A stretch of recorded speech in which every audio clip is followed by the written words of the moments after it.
Bonjour à tous et bienvenue à Catch Club. On se retrouve aujourd'hui pour un épisode spécial, une news particulière dans le monde du catch.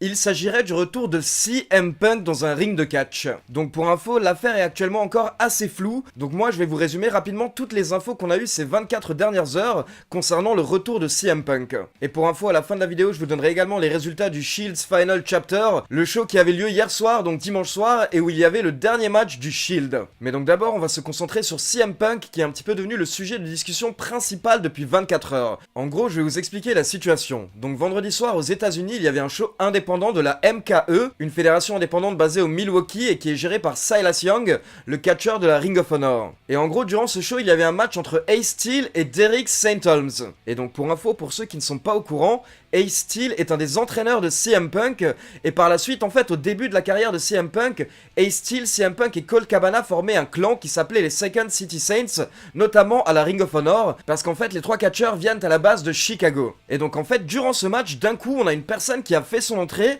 et qui est montée sur le ring, et donc cette personne était masquée. Elle portait un masque, donc on ne pouvait pas savoir qui c'était. Et du coup, cette personne a attrapé l'adversaire de Ace Steel, donc Derek St. Holmes, il l'a soulevé, et il lui a porté un GTS, un Go to Sleep. Puis cette personne est redescendue du ring, elle a quitté l'arène et elle est directement partie. Donc déjà quelqu'un qui vient sauver Ace Steel et qui porte un GTS, ça fait deux gros indices. Mais à côté de ça, il faut savoir que ce show avait lieu dans le Knights of Columbus Building, une salle qui accueille du catch depuis plus de 25 ans. Et du coup justement, donc Silas Young, le promoteur du show, a tweeté par rapport au show et il a dit que c'était super de pouvoir voir que cette arène était remplie vendredi soir, une arène qui a accueilli beaucoup de débuts comme notamment Colt Cabana ou encore un certain Punk. Et il termine en disant tiens, c'est marrant, d'ailleurs justement il y a un Punk qui est intervenu pendant le show. Donc clairement en fait il a induit que c'était bien CM Punk sous un masque qui est intervenu vendredi soir pendant son show, pendant le show de la MKE à Milwaukee. Et donc moi je vous avoue qu'à ce moment-là je croyais encore que c'était juste un buzz de la part de Silas Young qui souhaitait faire parler.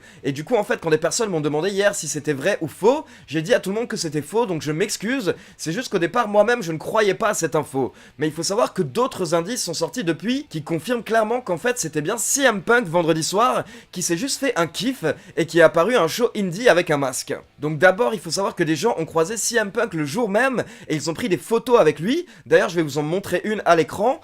Et en fait, vous pourrez voir que CM Punk portait bien le même pull que la personne qui était sous un masque lors du show vendredi soir. Ensuite, il faut savoir que plusieurs fans ont croisé CM Punk le jour même dans la zone autour du show et que plusieurs catcheurs ont dit qu'ils ont vu CM Punk en coulisses avant qu'il intervienne. Et enfin, pour terminer, le site Wrestling Inc., qui est un des sites majeurs de nouvelles sur le catch aux États-Unis, a confirmé à 100% que c'était bien CM Punk sous un masque vendredi soir. Le site dit même qu'à la base, CM Punk était censé enlever son masque sur le ring, mais on ne sait pas pourquoi au final il a décidé de garder son masque, peut-être pour éviter que toute la foule ne saute sur lui ensuite en dehors de l'arène, et du coup en fait il est tout de suite sorti du ring, et une voiture l'attendait à l'extérieur de l'arène, et il est directement parti pendant le show. Enfin, pour terminer, certains journalistes ont ressorti des interviews de CM Punk qui date de 2014 quand il avait quitté la WWE où il avait dit lui-même qu'un jour s'il remonte sur un ring pour le catch, ce sera un kiff, il le fera sûrement de manière masquée ou avec un manteau, avec une serviette autour de la tête et le but en fait ce sera juste de se faire plaisir et que personne ne sache dans l'arène qu'ils ont vu CM Punk.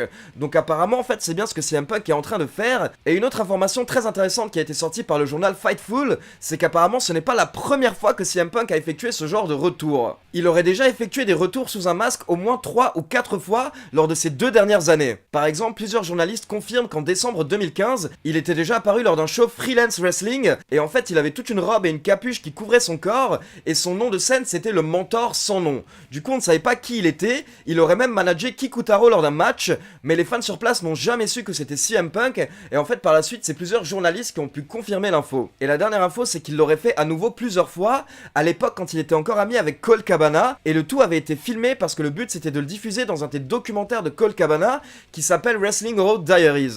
Mais comme Colt Cabana et CM Punk se sont embrouillés depuis, au final Cabana a décidé de ne pas diffuser les images. Donc voilà, pour être très exact, en fait ce n'est pas vraiment un retour de CM Punk, c'est plus une apparition surprise de manière secrète, et apparemment ce n'est pas la première fois qu'il fait ça depuis qu'il a quitté la WWE, c'est au moins la deuxième fois assurée, et apparemment il l'aurait même fait plus que 2 fois. Maintenant forcément tout le monde s'excite depuis hier parce que tout le monde s'attend à un retour de CM Punk, mais honnêtement pour le moment il n'y a aucune rumeur concernant un retour de CM Punk que ce soit à la WWE ou à la AEW, et de toute manière si jamais ça arrive, je pense que les fédérations sauront garder ça vraiment secret. Personnellement, comme je vous l'ai déjà dit, je ne mise pas sur un retour de CM Punk à la WWE, car il est vraiment dans une très grosse embrouille avec certains des officiels, en particulier Triple H avec qui il ne s'entend pas du tout, donc pourquoi pas un jour CM Punk à la AEW.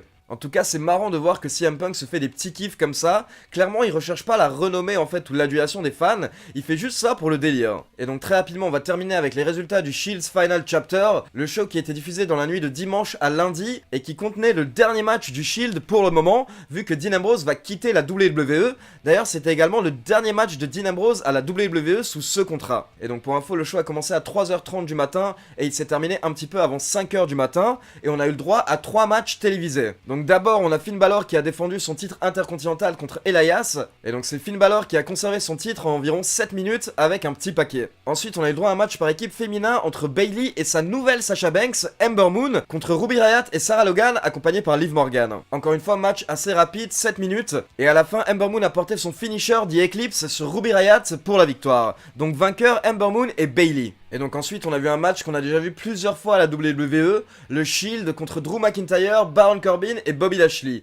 Et honnêtement je n'ai absolument rien à dire de particulier par rapport à ce match ou par rapport au show hier soir en général. C'était vraiment juste un house show télévisé, c'était une manière pour la WWE d'avoir un petit peu plus de contenu live pour le WWE Network, mais sinon honnêtement il s'est rien passé de particulier. À la fin le Shield a remporté le match avec le triple powerbomb, puis on a eu le droit à un petit speech de Seth Rollins et de Dean Ambrose qui a dit adieu au public de la WWE. Donc voilà, honnêtement c'était vraiment rien de spécial cette dernière du Shield. Maintenant on va bien voir si Dean Ambrose quitte effectivement la WWE, j'ai bien l'impression que c'est le cas.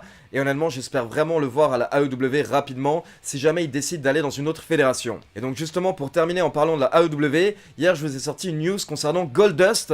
Donc pour info, Goldust vient de quitter la WWE, et il a même annoncé son premier match lors de Double or Nothing, et vous verrez, son adversaire vaut vraiment le coup, c'est une affaire de famille forcément. Donc voilà, n'hésitez pas à me dire ce que vous pensez de ce retour de CM Punk dans les commentaires. Est-ce que vous trouvez que c'est plutôt marrant? Est-ce que vous espérez revoir CM Punk dans une fédération plus importante prochainement? Ou est-ce que vous pensez qu'il va continuer à s'amuser comme il le fait actuellement? Et donc comme d'habitude, n'oubliez pas de liker la vidéo, de vous abonner à la chaîne et de cliquer sur la petite cloche pour être informé de la sortie des prochaines vidéos. On se retrouve demain pour la review de Raw et mercredi pour la review de SmackDown. Ciao tout le monde!